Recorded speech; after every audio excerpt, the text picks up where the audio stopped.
Hey, Nigerian XJW Speaks here. Good evening. How are you guys doing? Oh, I think I might do that every week. Good evening, or whatever that is. Oh, I'm being silly again. Okay, serious. How are you guys doing? I hope everyone's having a good week. Better than maybe I've had in some ways. Hopefully that is the case, and I hope you're doing well. Today's video feels more like what I do on my live streams, where I just want to chit chat about what's been happening, and just really briefly. I'm not going to make it go on too long, but I've been busy. I've been busy doing a lot of rethinking goals. You know, we're halfway through the year, halfway through 2020, which has been what a year, right? What a year this has been. You know, we joke this year is going to be taught in history as a year where a lot of things happened, and you know, starting out this year, nothing could have prepared me for, you know, everything that's been happening. And you know, it's been quite a journey, in some ways really terrible for the number of people that have been, you know, affected by this pandemic, but in other ways a lot of changes that are happening that, you know, we're probably overdue. So it's been a mixed bag of a year, and so seeing as we're halfway through, it's a lot of things changing for me as well around this time. I hired a coach last year that was specific to business building. So as some of you may know, I am a budget coach to women, showing them how to manage money, yada yada yada, that. And so I hired a coach last year. July last year I started. And it was a 1-year coaching program. So it's coming to an end actually this weekend. So I'm finishing that this week. It feels like the end of an era. I am proud of what's been achieved so far, and there is still a way to go in terms of getting to where I want to be from a business point of view. And so it's been a bit of a reflective week, sort of sitting back, thinking about what's happened, not just over the 12 months of coaching, but also combined with, you know, halfway through 2020. And as witnesses, you know, when we hear of goal setting, it's usually not goals for ourselves, is it? You know, it's usually set a goal to pioneer, set a goal to get baptized from when you're a kid, and then set a goal to go to Bethel, and set a goal, but nothing to actually do with you or what you want. It's always some sort of goal to do with what's going to benefit Watchtower and that's going to be good for them. And so I have to be honest, when I first got into the concept of sitting down and thinking about what do I want for me, and why do I want it, and actually thinking about it, it was a very foreign, strange concept. And in some ways, I think I could definitely be better in terms of setting the sort of goals that inspire me, that motivate me, that make me push through when things get hard, because that is just part of life. You know, some things are going to be much harder to accomplish than others. And so it's been that sort of reflection this week. I'm sure there'll be more of that over the course of the next few days as well, especially over the weekend, as I wrap up that coaching program and start looking at, you know, what next. And any time that I was putting towards that, where do I want to put it next, and where do I want to go next in terms of the business and family life, being a mom, which has been a different routine schedule than what it used to be. So my child, who would be in school 5 days a week, 4 of those 5 days, you know, in for long days, you know, he would go to an after school activity, which meant that for my day job, I could really zone in and, you know, just knuckle down and get stuff done. But of course, for the last 3-4 months, we've been having to have him at home and do the work at the same time. So that's been something to adjust to. And so, yeah, it feels like a reset time. I want to hear from you guys. How do you get into goal setting for you? Is that something that you've done for yourself? Would you say that you're really good at it? What tips do you have? So I think halfway through the year, that is a good time to look at what we've planned at the start of the year or hoped for. And if it's not something that you've put down on paper before, you know, maybe now is a good time to put something on paper, because it makes a difference when you can look at something. It makes it that bit more tangible. So it's not just ideas swirling in your head, but it's something you can look at on paper and you can quantify it. I'm sure a lot of us have heard of the term, SMART goals. So SMART, the S being specific, M for measurable, A for, I think it's achievable, R for realistic, I think T stands for the time. So correct me if I'm wrong. I wasn't planning to use that. I am freestyling today. So SMART, the acronym, and setting goals that's going to fit all of that criteria is hard to do that without putting it down on paper and actually looking at it. And so there's going to be more of that happening for me this week, I am sure. So yeah, that's where I've been. It's been taking up a lot of headspace, that sort of reflection on, the last 6 months, what next, end of an era, what do we want to do, reassess things and take things in again.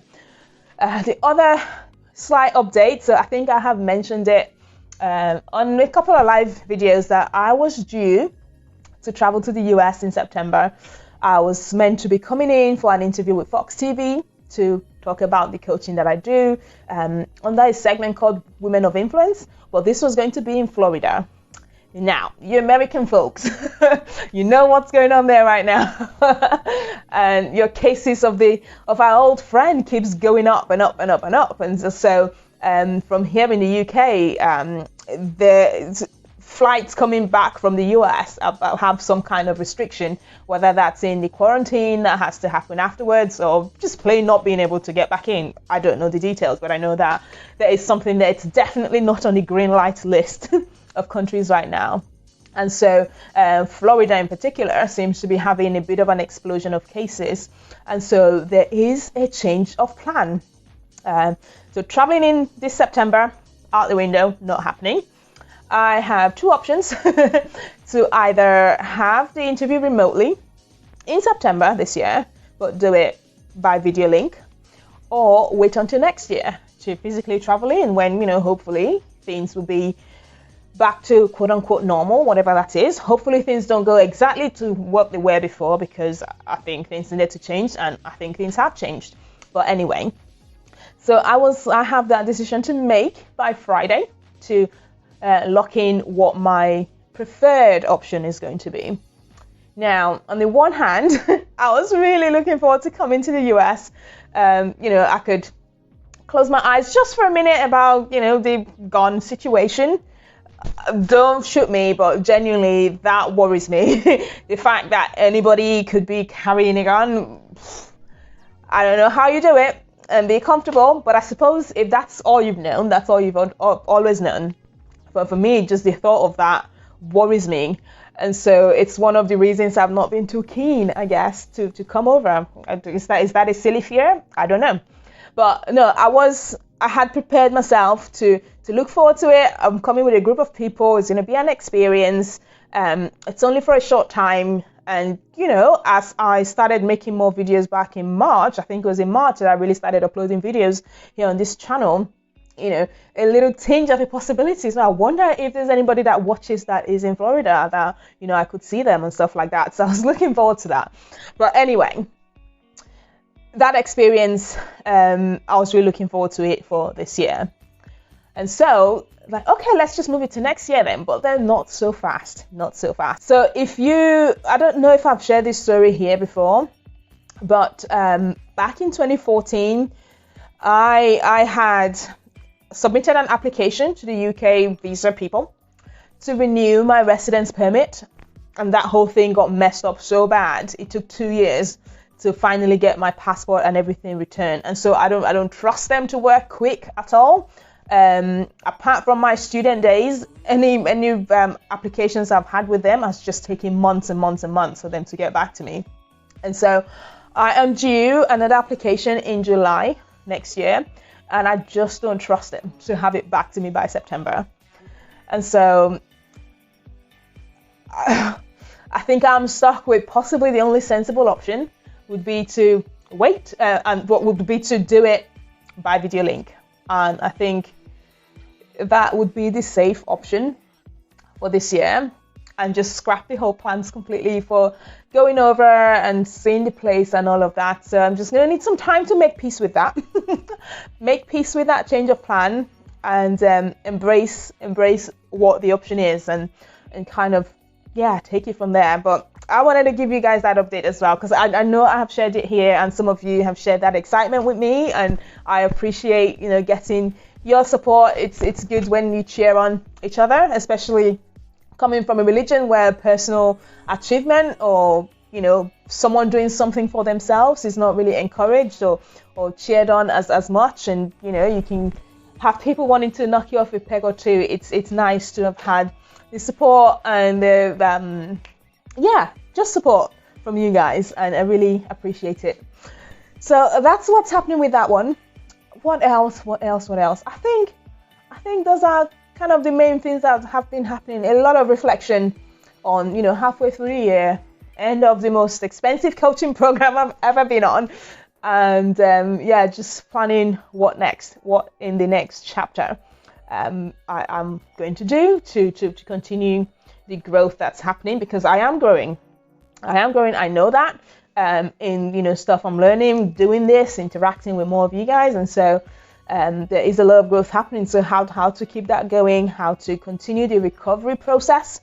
As you know, this channel is more about the moving on from, you know, the witness indoctrination and all of that. Yes, I talk about some of the things that I felt were most harmful, but generally the focus is on the moving on and going on to the next step and doing what we want with our lives that's rewarding and empowering. And so how to continue down that path. And so that's why I'm sharing this. That's why I want to share this. I'm going to leave it there before I get into rambling because I'm sure that's not going to be the best use of anybody's time. But I want to hear what you guys think. I want to hear what you've been up to, goal setting. Anyone's been into that, anyone's got really good tips that's helped them, I want to hear it as well. And what would you do if you were in my position with the Fox TV interview situation? What would you do? I want to hear what you guys think as well. Okay, I am going to leave it there. Have a fantastic rest of the week. I don't know how much I'm going to edit of this video, but we'll see. I will speak to you next week. Before I go, I hope you've subscribed. Yes, you know, that would be great. I'm going to put a video. Actually, I'll put videos on both sides that you can watch next after this one. Why not? And I will speak to you next week. Take care.